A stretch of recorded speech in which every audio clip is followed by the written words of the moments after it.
Hey guys, welcome back to my channel. In today's video, we're going to be finishing up this exterior entryway project. In my last couple of videos, if you missed it, go check it out. We made the post look like wood. We painted the front door. We did a cool wood treatment to the ceiling of the porch. So we've done a bunch of projects so far, but we still have a few more to do before we can call this entryway done.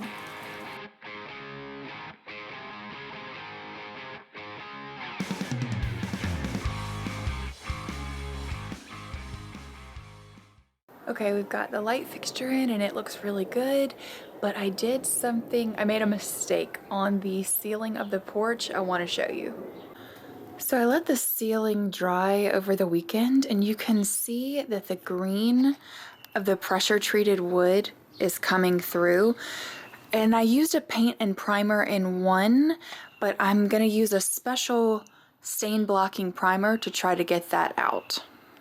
You can also see where it's doing it along this pressure treated piece that we replaced in the front right here. So we're just going to use a stain blocking primer.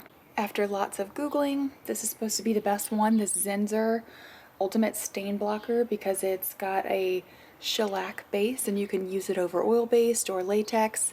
So fingers crossed, this is the one that's going to work for us.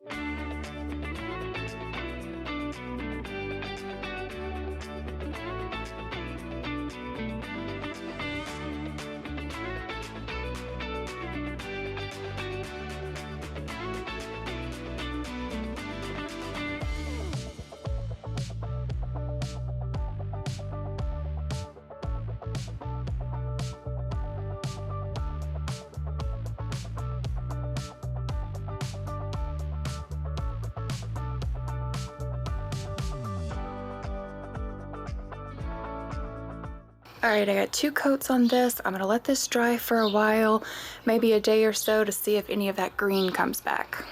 In the meantime, we have a gutter to put back on.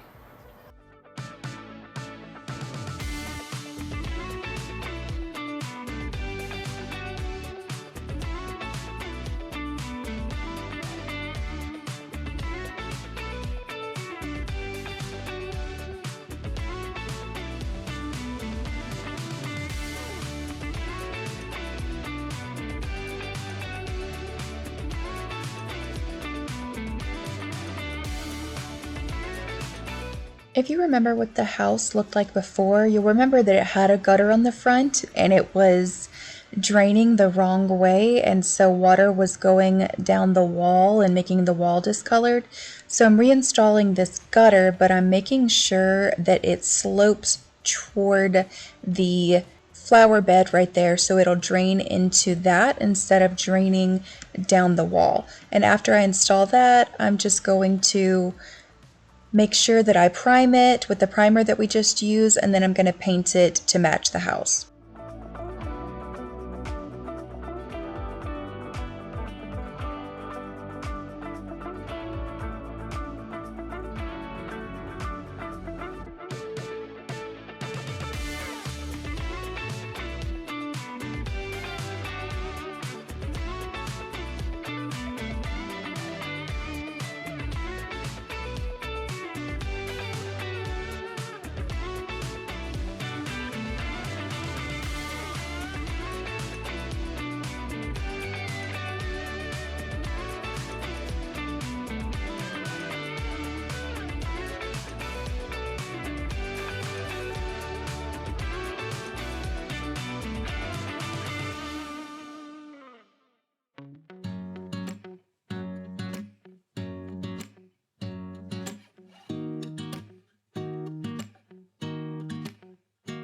If you watched last week's video, you saw me talk about how when I'm renovating my entire house, or even on a smaller project, I have to decide where I want to splurge and where I want to save. I saved on the door handle by just spray painting it, but one way that I wanted to splurge were some new house numbers, and I've seen them on Etsy and they're so cute, but I have to figure out how I want to lay them out.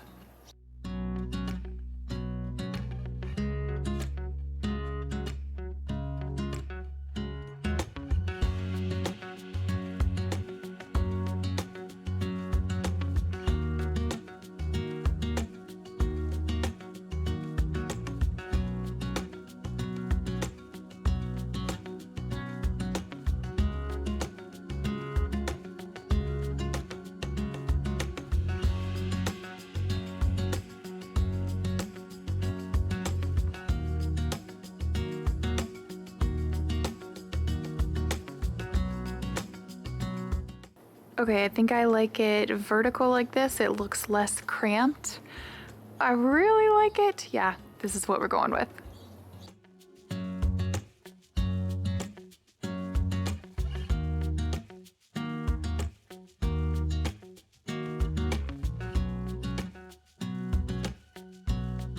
I didn't film this, but before I removed the numbers, I went ahead and drilled small pilot holes.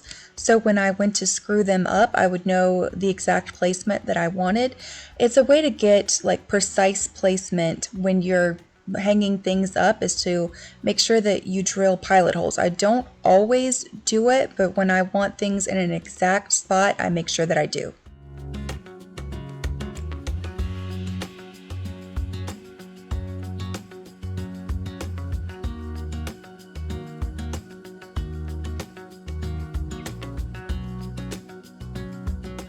Okay, this was definitely the right choice. I mean, it wasn't a huge splurge. It was $40. You pay by the number, but I mean, I could have gotten house numbers for like 10 bucks, but these are super nice. They have spacers behind them, and I love how it just adds so much to the house.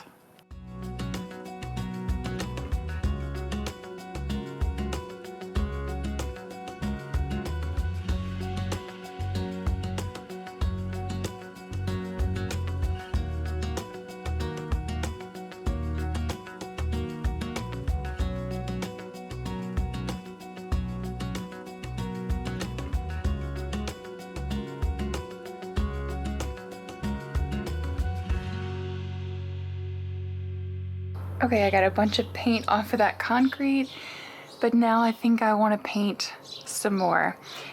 The green is still coming through with this ceiling. I think I just should not have used pressure treated boards. I've painted pressure treated boards in the past and haven't had a problem, so I don't know what's going on, but maybe we could try a light gray color that might cover it better.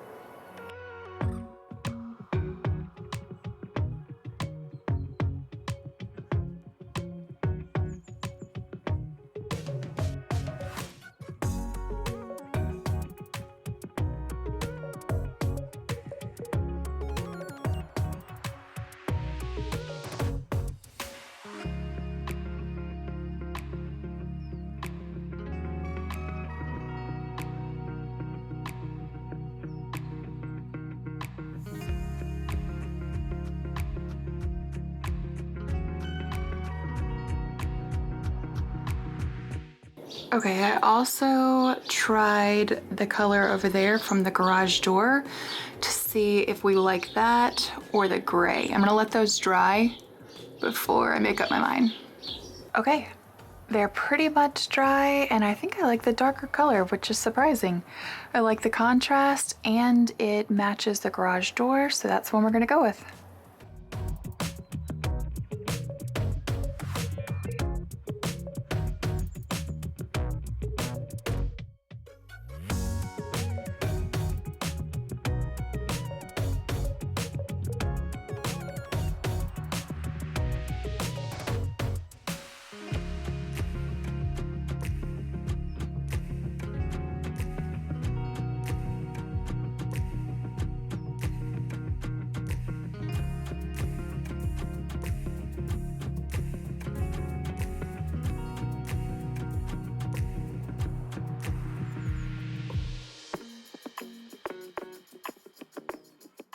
Okay, I did the sides of the new paint and it was tedious and it would be no fun to watch, so I did that off camera.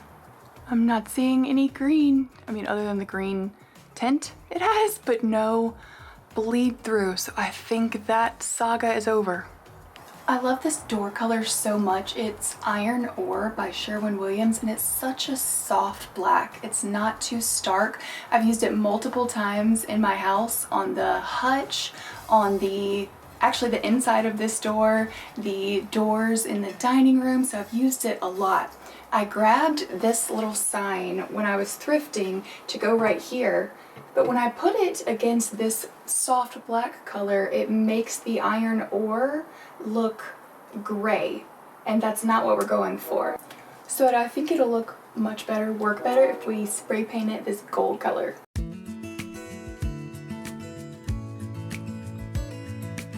When I'm spray painting something flat like this, I like to use these little painter's tripods because it raises up whatever you're spray painting, and it keeps the paint from like gunking up on the side or your object sticking to like whatever you're spray painting on. And then I just go in with light coats because it won't run and be too thick and it'll adhere better.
This is a project I did a long time ago. It's a 2x10 cut down to around 5 feet or so, and I stained it, and then I just picked up these letters from, I think, Hobby Lobby and glued them on there.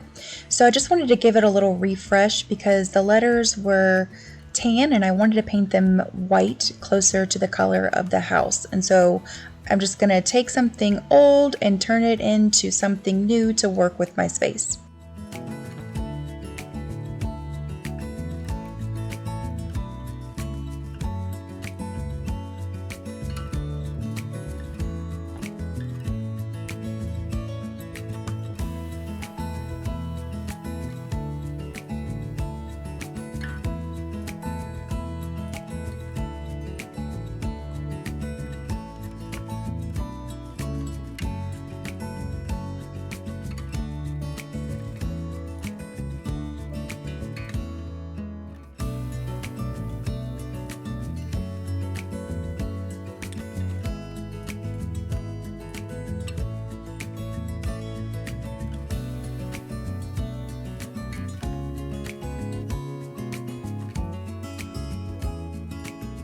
I'm just adding a few last minute decorations to dress up this space, but not too much because it's not very big and I didn't want it to be cluttered, especially feel cluttered when you're walking through the store. But it is officially finished, so let's take a look at some before and afters.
That's it for today's video. Thanks so much for watching. It has been so much fun to watch the exterior of this home go from just a dream in my head to a design on a computer to actual reality. I couldn't be happier with it. Still a lot more work to do, so make sure that you're subscribed so you don't miss anything coming up.